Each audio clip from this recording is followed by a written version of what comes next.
Good morning.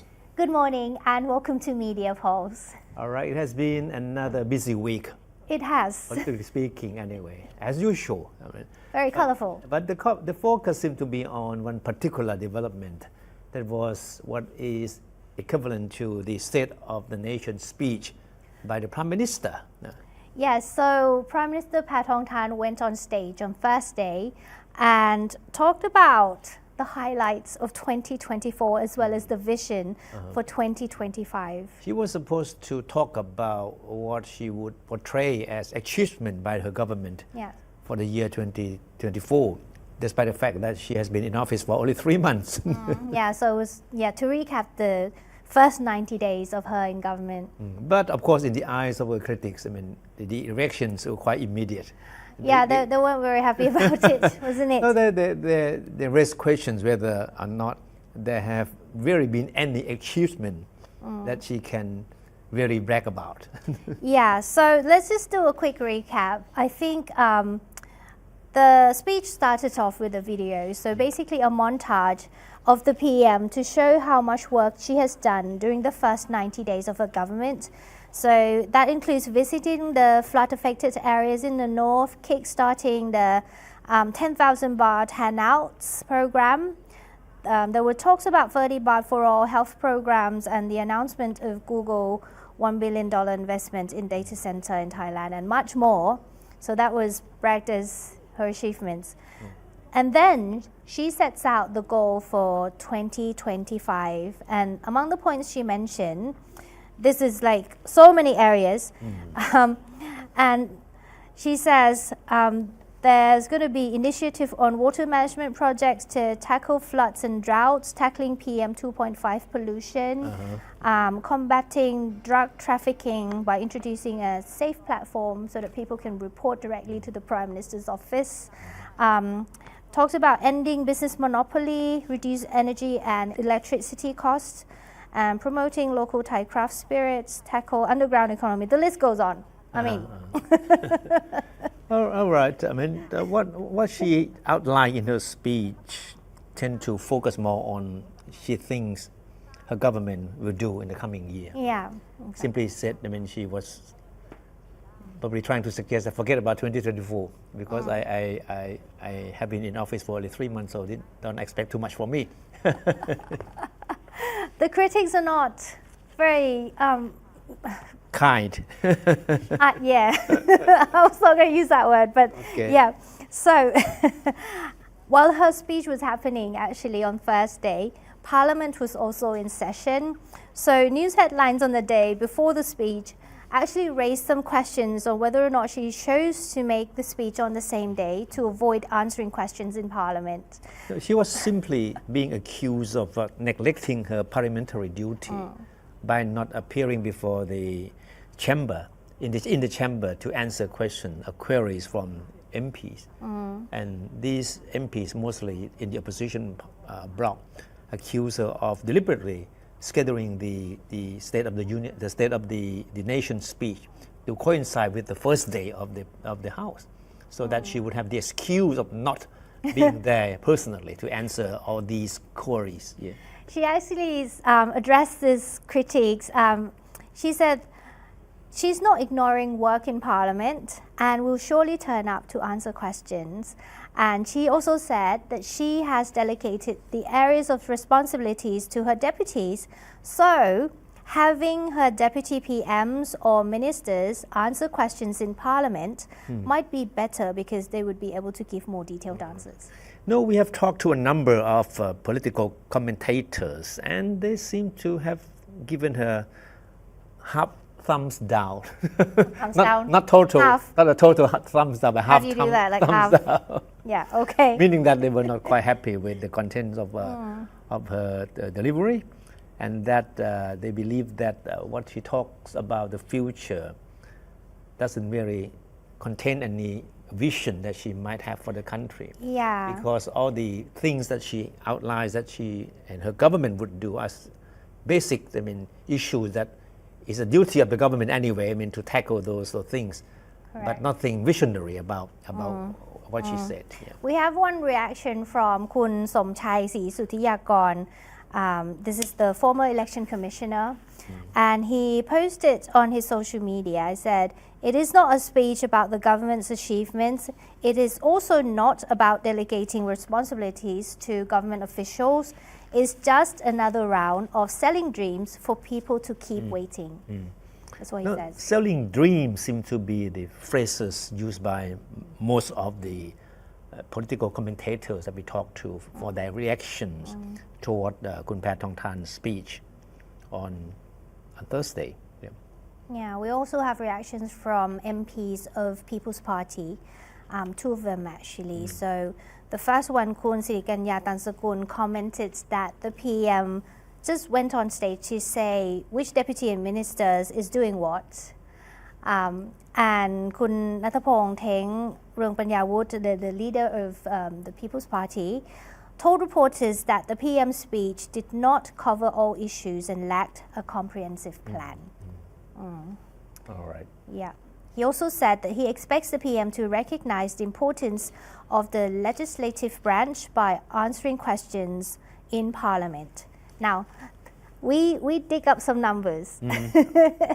It would be interesting to see how the current PM's record on these parliamentary questions turn out. Because remember what happened in her aunt's government? Yeah. So according to thaipublica.org, her aunt Yingluck has a record of answering about 3.84% of the questions put to her in Parliament between the start of her term in 2011 to 2012. That was just like through the course of 1 year. She answered out of 52 questions put to her and her deputy PM, she only answered 2. That was Yingluck. Yes. And you know what? Similar things also happened while Kun Thaksin Shinawatra was Prime Minister.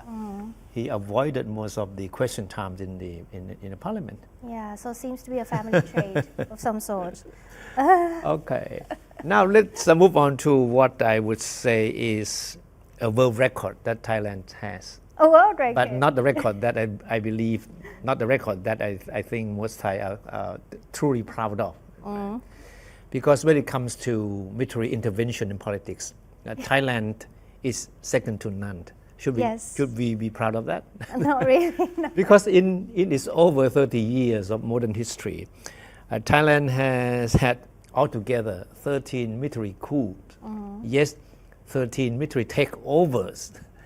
And that comes to an average of a coup every 7 to 8 years. Yeah, that's... And we are talking about only the successful coup, successful ones. We not to mention the aborted ones, failed ones that there were many of them too, as well. Yeah. So I guess it has always been a preoccupation of liberal-minded politicians and political parties to try to figure out ways that could put a stop to the military dominations in politics. Right. And finally, a group of legislators of Pheu Thai, the ruling party, believe that they have come up with the right idea on how to push back the military, put the armed forces under the controls of the politicians. That they see as the right solution. Well, of course, this is something easily said than done, I think, as they found out this week, right? So the Pheu Thai legislators have introduced a bill which they said is designed to curb military influence and even to stop future military coup. And they hope to do so by amending the existing, the so-called Defense Ministry Administration Act, which is a law that sets the rule on how military affairs, including promotions and appointments of senior positions, are managed. So there is a set of rules governing this process. Yeah. And at the crux of the proposal is the transfer of the authority to appoint generals, officers at the general levels of all the armed forces to the cabinet. The cabinet then would have the authority, according to the proposal, to reject or have the appointments or promotions proposed by the military revised. And as is the case today, is the Defense Council that has the final say in the military appointments and reshuffles. Yeah. The council is currently dominated by top-ranking military officers, including the commanders-in-chief of the 3 armed forces. So the current mechanism is designed to prevent political interference in military appointments. That's true. But what is even more interesting is that the proposal by the Thepchai MPs also calls for the Prime Minister to replace the Defense Minister as chairman of the council that makes the appointment of the military officers. The idea is to ensure a tighter rein by politicians on the military. And they believe that the proposed changes would help promote transparency and meritocracy in military appointments as well. And they argue that under the current structure, military appointments or reshuffles are often marred with nepotism or favoritism. Now, the bill also sets conditions for military officers to be promoted to become generals, because in the past there has, even it is as the case today, there's not many rules governing this kind of promotions. Because according to the bill, these officers must have a clean record, free from involvement in influence peddling, illicit activities such as drug or human trafficking and environmental degradation. These are very hard to measure. No, what is interesting is that currently there are no regulations dealing with these kind of things. So that means that even if an officer is accused or is alleged to be involved in some kind of illegal activities, that would not be taken into account when it comes to his or her promotion. Okay, so the proposal takes aim at wayward military officers who abuse their power for personal gains, with many becoming to be known as mafia uniforms. Okay. Mafia in uniforms? Yeah, that's right. We have been hearing a lot about these so-called uniformed mafias. Oh my goodness. Mafias in uniforms, right? And the best-known cases involve how these people, set up their own security companies to provide bodyguards, security for entertainment places. Yeah, I heard. Yeah. The bill also calls for prohibition of the use of military forces or personnel in a way that would contravene the Constitution and the laws. And according to the bill, with the approval of the Cabinet, the Prime Minister would be authorized to suspend any high-ranking military officers found to be preparing to engage in such illegal action that is planning military intervention or a coup. And this is important because according to the proposal, the bill, military officers can refuse to participate in such unlawful act without fear of penalty. Because in the past, when military personnel officers are asked to take part in any illegal activities, including military coup d'etats, these people would not dare to refuse the orders. So it weakens the chain of command in a way. Yeah, that's true. Yeah. And that's the purpose of this bill, to make sure that the military will be put under stricter control. Yeah. So it's going to be a new order. Yeah. Because in short, the bill basically seeks to establish a new order, as you said, within the military by putting it under the control of politicians in power. Right. It's one of the three proposed legislative amendments to amend the Defense Ministry Administration Act pending in the House. Yeah. And the amendments, the draft that created the most uproar, of course, is the one proposed by the Thepchai MP. And even some of Phumjai Thai Party's coalition partners, especially Phumjai Thai, have also voiced opposition to the bill at the moment. No, but besides the contents of the bill itself, the media focus has also been on its key sponsor, Kun Prayut Siripanit, a partyless MP of Thepchai Party. And one question raised by the Thai media is why Thepchai Party allowed Prayut to initiate the bill in the first place. And the 79-year-old veteran politician is no stranger to political controversies. Yeah, remember it was him who set the ball rolling that led to the ouster of Prime Minister Yong Shinawatra back in 2014 with a military coup as well. I'm sure most people still remember what he did. Yes, he introduced a bill to grant a blanket amnesty for political offences that was understood to cover the former Prime Minister Thaksin Shinawatra, who was then still in self-exile. The bill sparked an immediate street protest that ballooned into a mass campaign to oust the Yingluck government. So how have the Thai media been reporting on this issue? The media in the past 1 week have been full of criticisms from critics of the bill, who argue that it would do nothing to stop military intervention in politics, but instead it would open the door to political intervention in military affairs.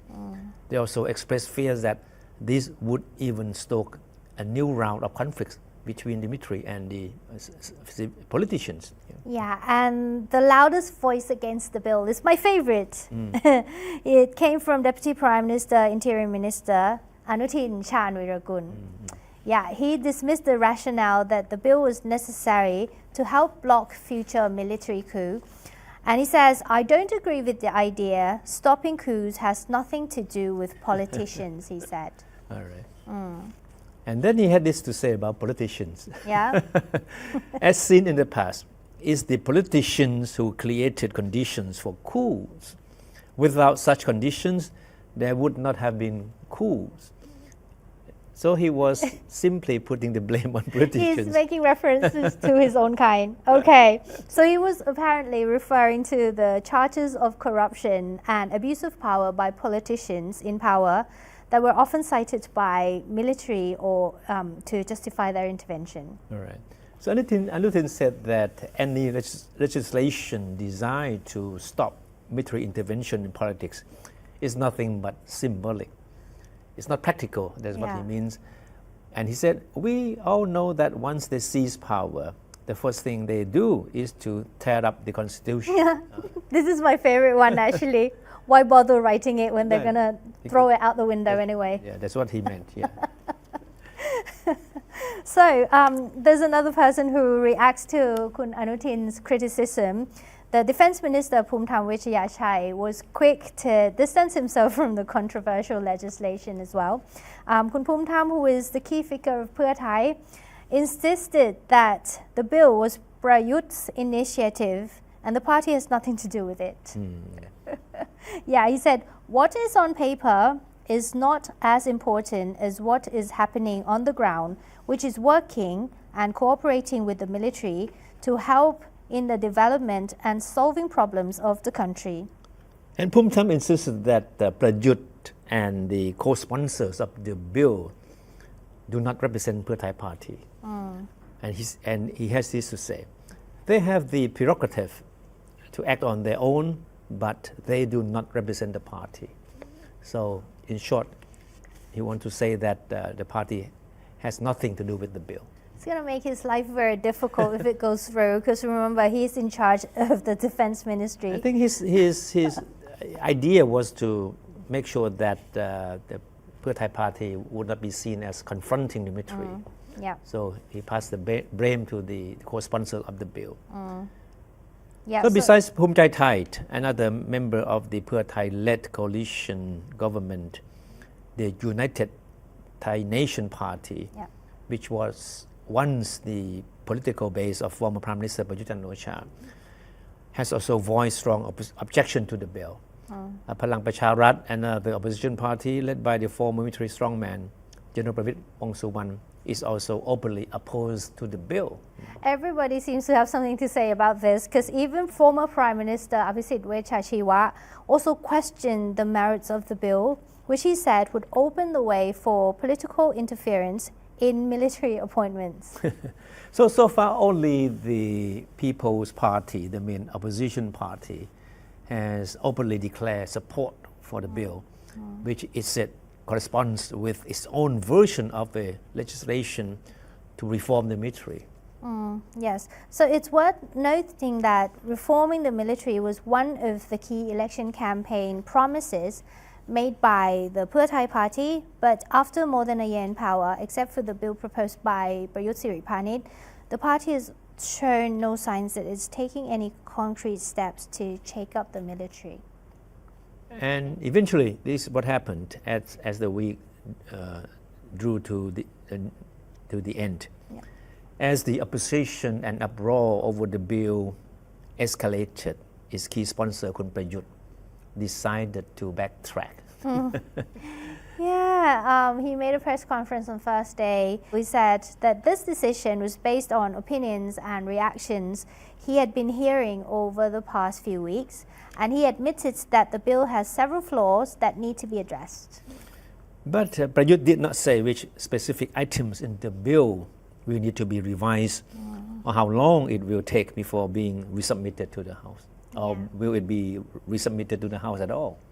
So now the contents of the bill is on the website, Yeah. right, of the House of Representatives, and public opinions are welcomed. But so far, the public reactions to the legislation nicknamed anti-coup bill have been rather mixed. I mean, critics see it as an attempt by politicians to interfere in military affairs for their own interests, while proponents believe it will help keep the military in check and minimize the chance of future coup d'etats. However, the key sponsor of the bill, Kun Prayut Siriphanit, insisted he is not yet throwing in the towel with the bill. It was withdrawn for revision based on feedbacks from members of the public and legislature, and he insisted that the bill was essentially designed to reform the armed forces and empower civilian governments to deal with military intervention. And then he made reference to the situation in South Korea as well. Remember, South Korean parliament voted against martial law imposed by President Yoon Suk-yeol last week. And he said the South Korean political crisis should serve as a reminder that countries like Thailand may need to have mechanisms to deal with military intervention. And what does Prime Minister Paetongtarn have to say about all this? She played it down. She tried to play it down when was pressed by journalists about her reaction.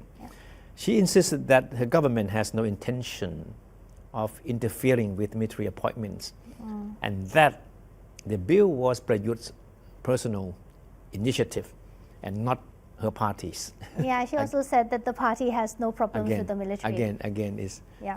She's emphasizing that the whole affair has nothing to do with her party. It's Kun Prayut, that party list MP's own initiative. I mean, for the bill to be introduced to the House. Yeah, I guess we have to wait and see whether the decision to have the bill withdrawn, which is a tactical move to lessen the mounting pressure, or Prayut believes he has run into a wall. That's right.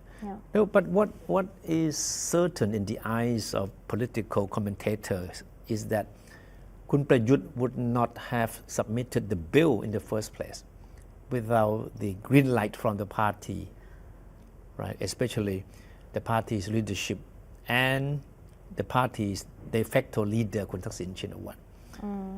Kun Thaksin certainly has every reason to want to see the military reined in. Right? He himself and his sister, Yong Shinawatra, remember? The former Prime Minister, the two were victims of military intervention themselves, right? Yes. Both were ousted in military coup d'etats led by generals they thought they could trust. So this whole thing has suddenly become a hot potato for Pheu Thai party. So it would be interesting to see how it will find a way out of this. It's got issues with the military. Now, we're going to move on to another hot issue being debated, and we're talking about the MOU 44 or 2001 MOU. And it continues to make headlines this week. The focus, however, has been on how Sonthi Limthongkul, an influential media figure and a prominent critic of the Paetongtarn government, has brought the whole thing to another level. So Sonthi is still ambivalent as to how he will react if he doesn't get what he wants. That is, the scrapping of the controversial Memorandum of Understanding. But he has not ruled out the possibility of leading his nationalist supporters onto the streets. And as promised, Sonthi and hundreds of his supporters turn up at the government house on Monday to submit a petition calling on Prime Minister Paetongtarn to scrap MOU 44, signed between Thailand and Cambodia to pave the way for talks to settle the overlapping claims area in the Gulf of Thailand. Sonthi accused supporters of MOU 44 of selling out the country.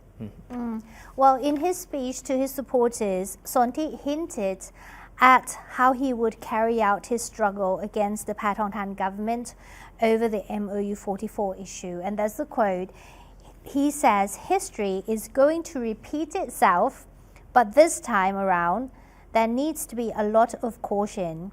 And then he adds that this time, if we want to fight, we need to make sure that there will be victory. Sonthi was obviously trying to rekindle the memory of the months-long street protests he launched against the Thaksin government under the banner of the yellow shirt, and which culminated in the ousting of the Prime Minister Thaksin Shinawatra by the military in 2006. Sonthi and his supporters at the time accused Thaksin of rampant corruption and abuse of power. Yeah, but that was like almost 20 years ago. Remember now, he's 77, right? Yeah. And a lot of people still wonders if he has the charisma or appeal to draw people onto the street like he did that time in 2006. And addressing such doubt, Sonthi actually said this. He said, the fact that the size of the crowd supporting his movement at the government house spoke for itself. I am sure when the time comes, there will be tens of thousands more people coming out, he said.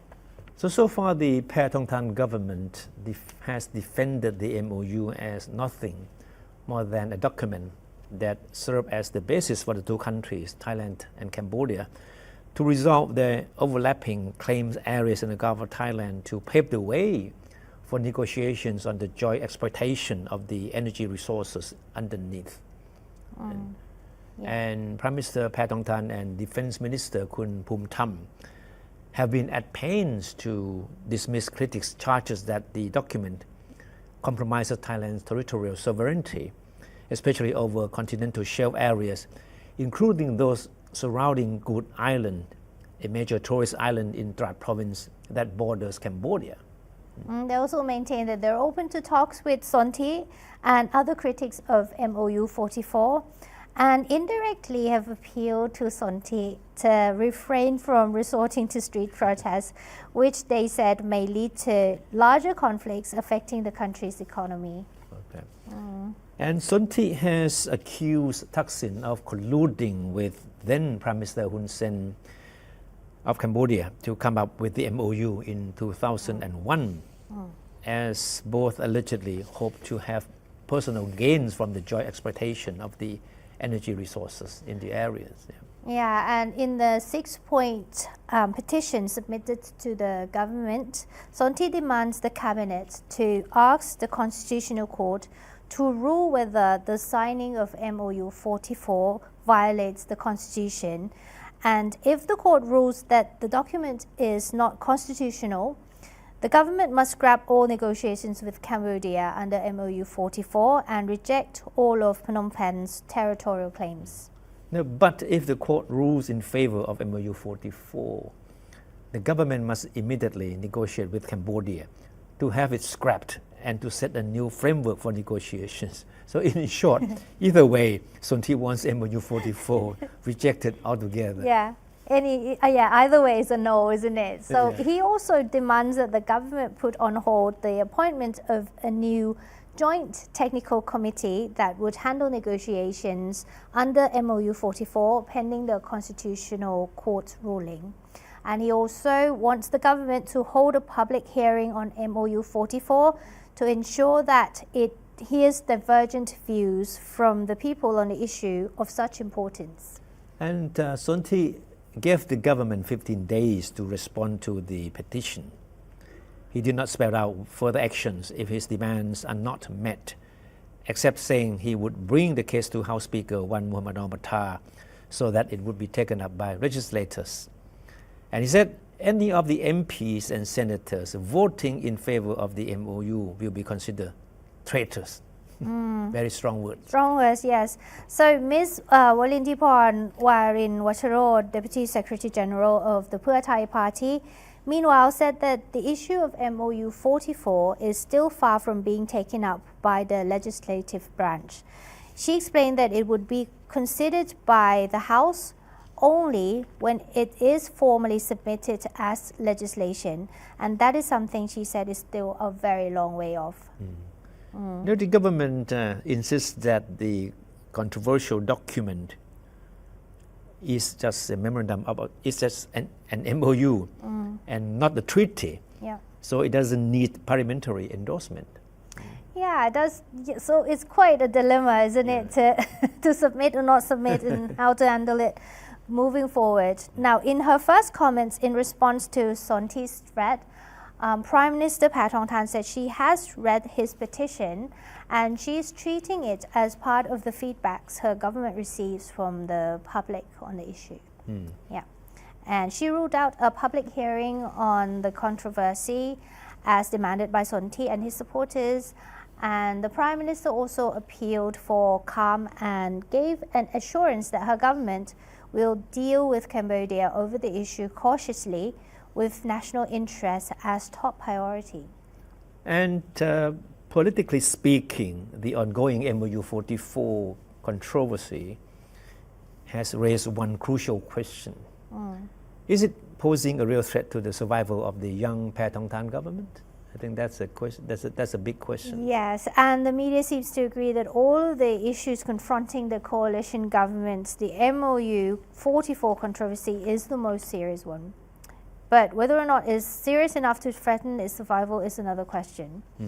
However, they noted that if not properly managed, the issue could escalate into a significant political challenge for the Paetongtarn government, and they believe that accusations claiming the MOU compromises Thailand's territorial sovereignty could easily mobilize groups of discontented people with the current administration and Thaksin's behind-the-scene political influence.